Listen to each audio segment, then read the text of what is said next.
Maraming chismis sa paligid ni Kevin Durant at ng Houston Rockets ngayong off-season.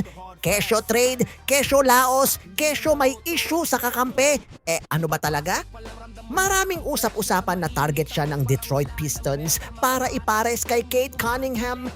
Si KD mismo ay na-report na interesado sa idea na makalaro kasama ang isang young playmaker gaya ni Cade. Lumabas ang ulat na tinanggihan ng Rockets ang isang wild na 3-team trade. Sa deal na sana, mapupunta si KD sa Detroit, si Alperen Sengun sa Boston at si Jaylen Brown sa Houston. Pinatay ng Rockets ang usapan dahil ayaw nilang pakawalan si Sengun at baguhin ang core ng team.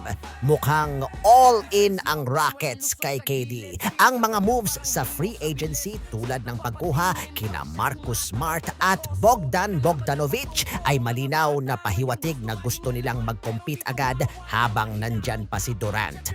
Ang plano ng Houston ay gamitin si KD para pumasok sa contention window. Hindi sila nag-rebuild. Ang goal nila ay maging competitive agad ngayong season. Sa dami ng mga trade rumors, si KD sentro pa rin ang plano ng Rockets. Yung pagdagdag ng mga veterans gaya ni Smart sa Bogdanovic, ginawa yan para suportahan ang kailangan ni Coach Ime Udoka na lalim at shooting para hindi lang si KD ang magdala ng load. Magti-37 na si Durant o medyo kurang na rin pero hindi siya hype lang. Elite pa rin ang production niya, yun nga lang may mga limitasyon na.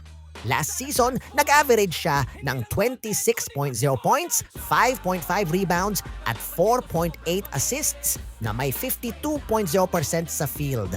Malupet na numero pa rin ng isang top-tier player. Kahit hindi na siya ang best player in the world na kaya mag-isa bumuhat ng team sa championship tulad ng Peak Warriors at Thunder days niya. Hindi mo pa rin pwedeng iwan ang open yan kahit sa ang sulok ng court, isa pa rin niyang best perimeter shooter ng liga.